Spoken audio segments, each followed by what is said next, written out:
2 months. 2 months probably. 1 week on, 1 week off. So first it causes a major die-off. Yeah. Yes. And so when were you starting to feel improvement? It was getting better. Like the first week was really, really bad. Like I felt like I was gonna die. But with each week, it just gets better. So, and you do this 4 times to get the life. So the 1 week on, 1 week off, you do that 4 times to get the life cycle of the bacteria. And by like the second to last week of it, I was able to handle it. I was able to handle the salt and the vitamin C. But it's grueling. It's grueling. You just have to just keep going. I mean, with all of these treatments, there isn't like there's not a silver bullet. It's just, you just have to keep going. It's like every day, like you have to just get up, take your minerals, take your vitamins, and just do all these things and make sure you have a set routine or like what you're gonna do for the next 6 months.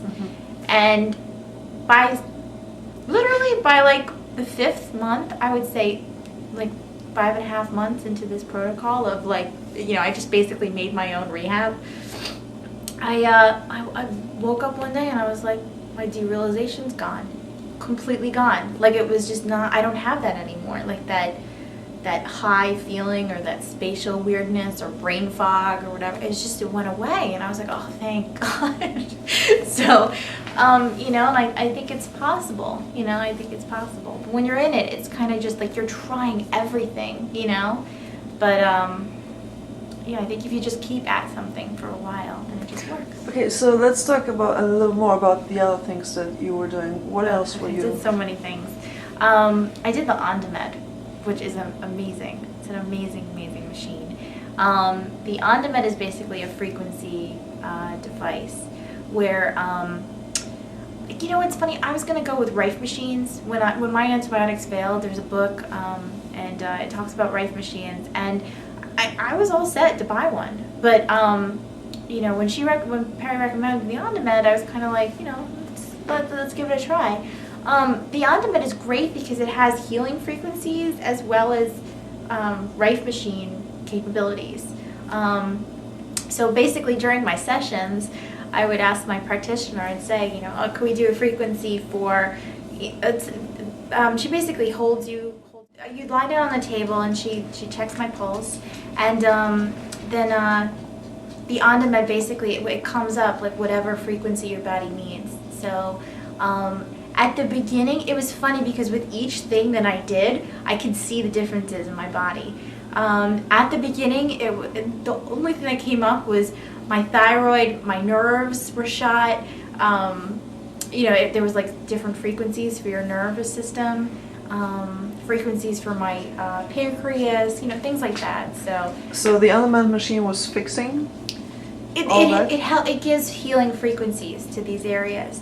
So and of course, any person is skeptical, but I'm like, all right. So I went in for one session and I was like, my derealization is still here, But after about, I can honestly say that after about like I would say the 6th session, I noticed differences, and I was like, oh my gosh, I gotta get packages of this machine. So it comes with a very, it's not a cheap little thing, but it definitely helped a lot. There's also different frequencies on that machine to kill Lyme as well. So at the end of my session, I would always ask my practitioner, please could we see if there's Lyme on, coming up on the ondemand, and lo and behold, there was always Bartonella, Mycoplasma, parasites, Candida, everything. So, but yeah, I love the ondemand, and after a while, I started to feel better, and I was like, okay, I don't need it anymore. It was very expensive. After how many sessions did you realize? I did a lot. I did about 30 sessions. I did a lot. Oh wow. So I had to buy a package, and was it like once a week or? At first I did it 3 times a week because I was so desperate.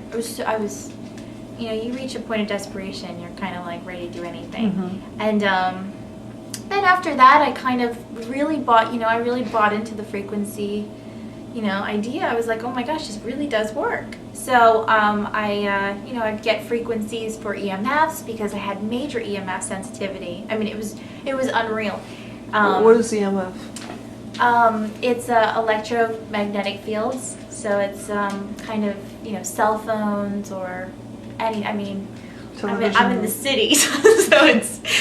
But it was always bad anytime I would go into Union Square, because anytime I was in Union Square, you know how like there's like the N, the R, like all the different subways are meeting, like all the different trains are meeting at once. And I thought I was gonna die. Like I was like sitting there going like this, just because it was just too much. And I knew that it had to be that. So, and every time I would lift up my cell phone, I had like numbness in my jaw.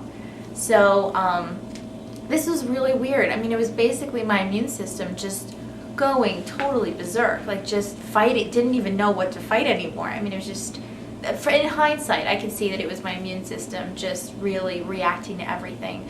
My food list got smaller and smaller and smaller. I mean, I went from eating tons of food to like, now I was down to gluten-free, dairy-free, sugar-free, you know, no taste, no wheat. I mean, it was like, I mean, there's nothing to eat. So I would always joke to my friends. I'd be like, okay, I'm going to eat air now. Like, I'm on an air diet, you know, I'm losing weight.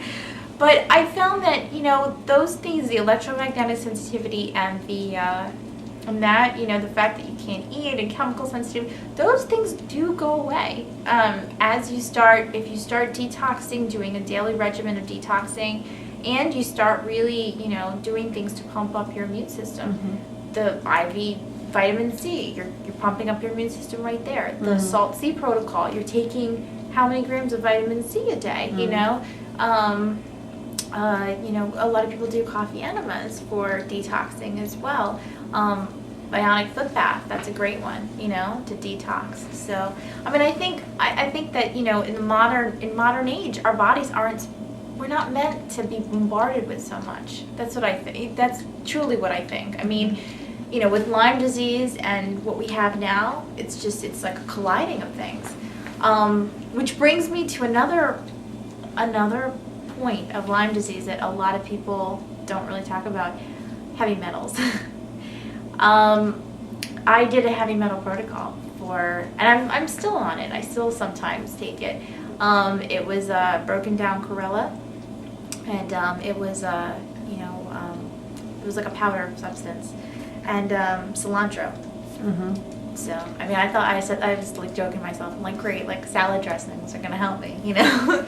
But it really worked. I mean, the cilantro is, you know, it's in a little jar, and it was, and then, So what's, okay, hold on a second, we have like 10 minutes left. Oh, okay.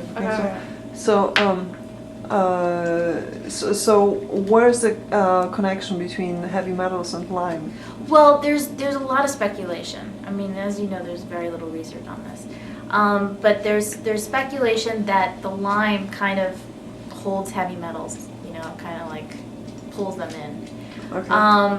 Now so I want to talk about. Does it thrive on the heavy metals, or? It basically collects them. It collects the mercury, like that's what they say. Like in your tissues, that it kind of holds it in your tissues, and you're unable to detox it.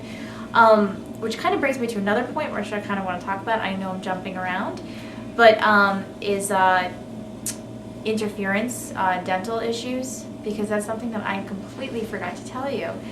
I had to go down to, when I first spoke to Perry, she told me about interference fields, that I got my wisdom teeth removed when I was 17.